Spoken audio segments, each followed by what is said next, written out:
Je vous le disais tout à l'heure, le chef de la tribu d'Ekel Antessar, Mohamed El Mehdi Ag Ataer El Ansari, a reçu cet après-midi la visite du président de la République. Ibrahim Boubacar Keïta a rendu hommage à cette grande personnalité, ce doyen des réfugiés qui a décidé de regagner sa patrie, le Mali. C'était la semaine dernière. Les deux personnalités se sont entretenues pendant une trentaine de minutes, fructueux et plein d'enseignements. Ces échanges, c'est ce que nous dit Sidiki Dambélé. C'est tout un symbole. Le président de la République, Ibrahim Boubacar Keïta, chez les patriarches de la tribu d'Ekel Antessar, Mohamed El Mehdi Ag Ataer El Ansari. Une visite de courtoisie certes, mais pleine de signification, une visite empreinte de sagesse et de conseils, car le doyen, comme on l'appelle ici, est une source inépuisable, une grâce de Dieu, et ce n'est pas tout. Ça, ce sont les piliers du Mali. Et moi, ce soir, je vais dormir, je suis heureux. C'est l'un de mes pères auquel je tiens énormément est de retour au Mali. C'est heureux. Et la mission Allah subhanahu wa ta'ala, de ce bonheur dont il nous comble. La présence de Dieu, elle me dit, c'est un don de Dieu. Alhamdulillah. Puisse Dieu le préserver et nous le garder. On a besoin de ses conseils. On a besoin de savoir à côté de nous. J'ai des difficultés, je cours ici, je vais le voir, Inch'Allah. Et ça, je pense que, je l'ai dit, dans tout ça, là, tout ce que nous le faisons avec l'accompagnement bienveillant d'Allah subhanahu wa ta'ala. Alors qu'il continue à veiller sur le Mali. Et que nous avons des bonheurs, des gens de plus en plus. Et Inch'Allah. Pour Ibeka, le retour du patriarche au pays après un séjour au Burkina Faso en tant que réfugié est un appel d'air. Le président Ibeka a dû rappeler certaines valeurs cardinales qui fondent la société malienne. Le Mali est un pays de blancs et de noirs. Le Mali est un pays de mixage. Le Mali est un pays de fraternité. Le Mali est un pays de convivialité. Le Mali est le pays de vivre ensemble. Tous ceux qui sont dans des positions opposées ne comprennent rien au Mali. Et ils ne sont pas les amis du Mali. Il y en a qui sont dans l'erreur, qu'Allah les inspire heureusement, qu'ils comprennent leur erreur et qu'ils reviennent tranquillement. Je dis encore une fois, cet homme aujourd'hui, d'âge certain, est une grâce de Dieu que je connais. J'ai l'habitude à Goundam d'aller chez lui et chaque fois j'en suis sorti meilleur parce que sa sagesse vous inspire, sa sagesse vous éclaire et c'est cette grâce qu'Allah a rendue au Mali. Du haut de ses 90 ans, El Mehdi est certainement l'un des rares grands témoins encore vivants de l'histoire contemporaine du Mali, à qui le président de la République, Ibrahim Boubacar Keïta, vient de rendre le vibrant hommage qu'il mérite. Nous restons avec le président de la République. Les bulletins d'information 2011 et 2012 de la cellule d'appui aux structures de contrôle de l'administration CASCA ont été remis ce matin au président de la République. Ces deux bulletins sont la synthèse de 217 rapports issus de 151 missions financières. De l'analyse des différents documents, il ressort que le phénomène de la corruption prend de l'ampleur au Mali. Pour lutter contre le fléau, la CASCA recommande la dépolitisation de l'administration et une bonne distribution de la justice. Reportage Bourama Traoré.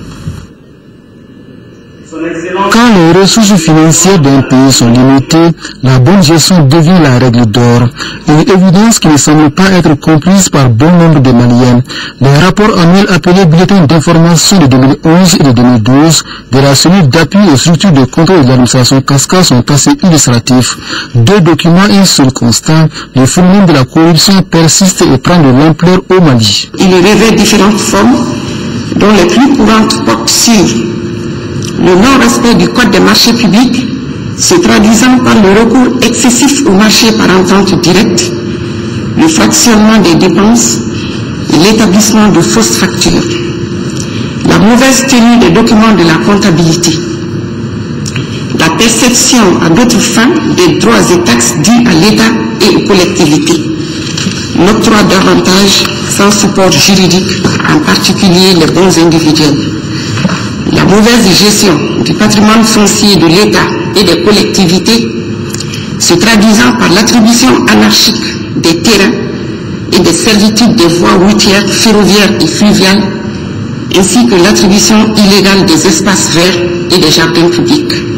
Les bulletins d'information de 2011 et de 2012 de la CASCA en chiffres, c'est 217 rapports issus de 151 missions financières, 37 missions conjointes, 12 vérifications de performance et de 54 suivis de recommandations, sur lesquels 49 dossiers ont fait l'objet de transmission à la justice. Les rapports de contrôle que vous avez étudiés, analysés et dont vous recommandez de transmettre certains aux autorités judiciaires ne connaîtront pas le sort qui leur était réservé il y a si peu. Nous sommes, dans l'obligation morale et éthique, et nous le faisons de bien bonne grâce et même avec plaisir, nous transmettrons à qui de droit tous ces dossiers que vous avez estimé devoir être vus au niveau du parquet. Je prends l'engagement que personne n'entravera le cours de la justice. Aucune innocence ne sera entachée. Il y a guère de chasse aux sorcières. Mais il ne saurait y avoir non plus ni passe-droit, ni sauf-conduit. Jamais vous ne verrez intervenir à votre niveau ou à celui d'autres structures de contrôle pour entraver l'action de la justice. Engagement solennel, ferme et constant. L'argent du peuple malien sera restitué. Pour réussir la lutte anticorruption, la mise en œuvre de certaines mesures s'impose, au nombre desquelles assurer l'indépendance du pouvoir judiciaire et restaurer l'autorité de l'État selon la présidente de la CASCA. Il s'agit d'exiger le respect strict des textes législatifs et réglementaires, de promouvoir l'intégrité organisationnelle basée sur le respect de la hiérarchie, entraînant une discipline sans laquelle régnerait l'anarchie la plus complète dans nos services. Il s'agit de dépolitiser l'administration et d'instituer des enquêtes de moralité fiables avant toute nomination par décret, d'élaborer un code d'éthique et de déontologie à l'usage des administrations et d'appliquer des sanctions à l'endroit des fonctionnaires indélicats. La prise en compte de ces recommandations est une nécessité absolue si le Mali veut figurer parmi les nations émergentes et respectées, dicte le président de la République, lequel dédie d'ailleurs son quinquennat à la gouvernance rationnelle et responsable de nos ressources. Je demanderai donc incessamment à une personnalité indépendante de procéder à l'audit des structures de contrôle et de faire des propositions pour rendre plus efficace la lutte contre la corruption. Car la gestion rationnelle des ressources demande que nous n'enfoncions pas les portes ouvertes, que nous évitions les duplications et que nous procédions aux économies d'échelle requises. La guerre qui est déclarée depuis longtemps dans ce pays, du moins au plan théorique contre la corruption, madame, croyez-moi, cette fois-ci est belle et bien engagée et ira à son terme, Inch'Allah. Merci, madame, à vous et à votre équipe pour la qualité de vos synthèses. Je vous dis courage et je vous redis mon soutien. Et j'en profite pour dire et être très clair sur le fait suivant. La justice dans ce pays ne sera et ne saurait être entravée par personne. Fût-ce le chef de l'État, si c'était le cas, que nul ne met cette prétention saugrenue, il n'a pas le droit à se défendre. La CASCA, créée en 2000, est placée sous l'autorité du président de la République. Sa mission est d'assister les chefs de l'État dans la prévention, la détection et la lutte contre la corruption sous toutes ses formes. Voilà, vous pouvez suivre l'intégralité de cette cérémonie de ce matin après ce journal. Le vérificateur général, lui aussi, a remis cet après-midi son rapport annuel 2012 au président de la République. C'est un document de 15 pages qui révèle un manque à gagner chiffré à près de 50 milliards de francs CFA. Les irrégularités sont dues essentiellement à la fraude et à la mauvaise gestion. Nous y reviendrons au cours de cette édition.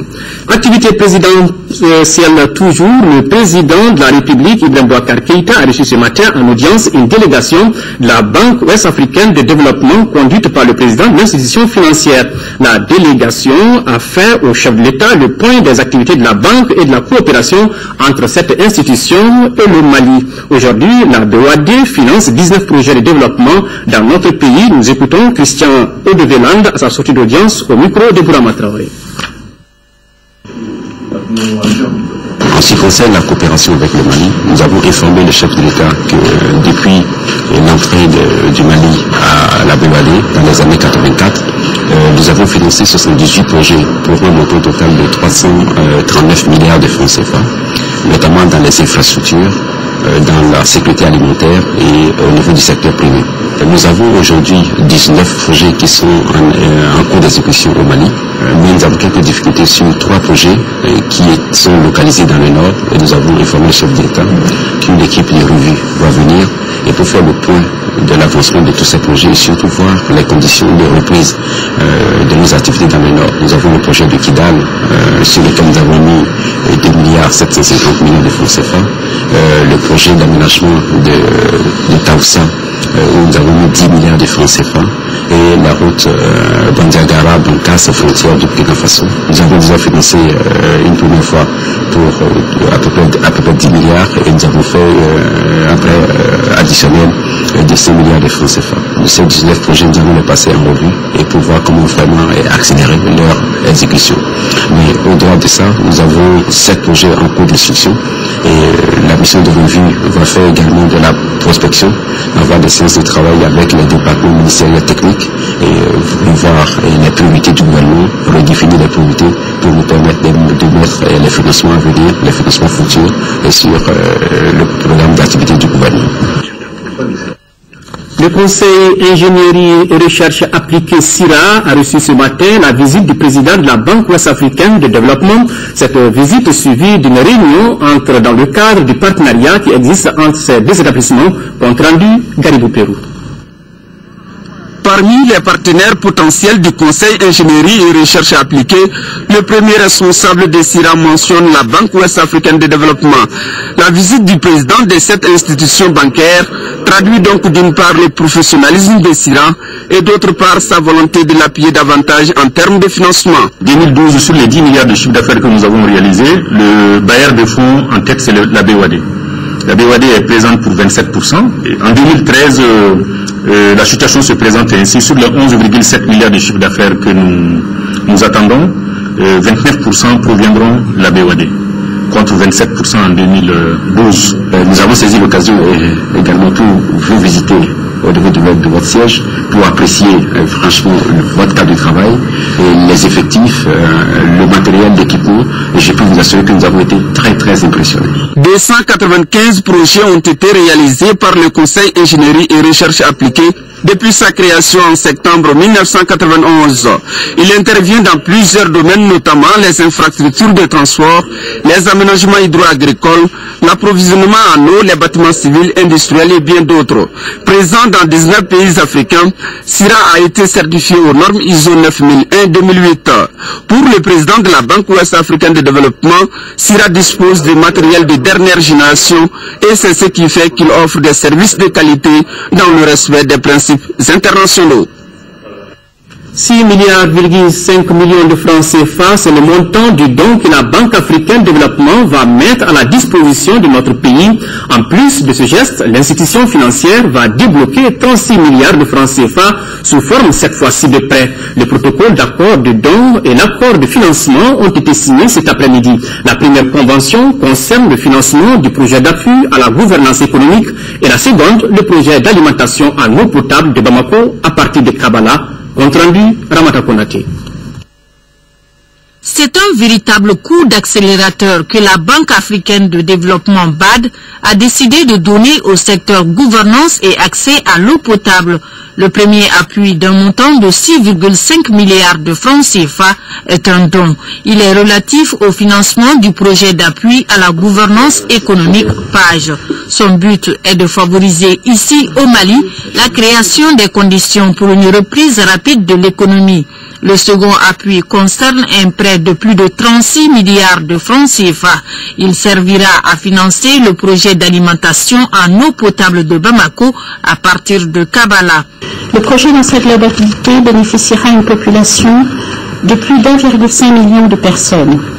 Outre la réalisation d'une station de traitement capable de produire la totalité du volume journalier projeté et dotée d'une station d'alerte pour veiller à la qualité de l'eau produite, le projet financera 6 réservoirs d'eau qui auront une capacité de plus de 50% de celle actuellement, plus de 66 000 branchements sociaux pour les ménages les plus déshérités, plus de 1000 bornes et fontaines, notamment dans les quartiers précaires. C'est donc un renforcement de capacité des structures chargées de l'électricité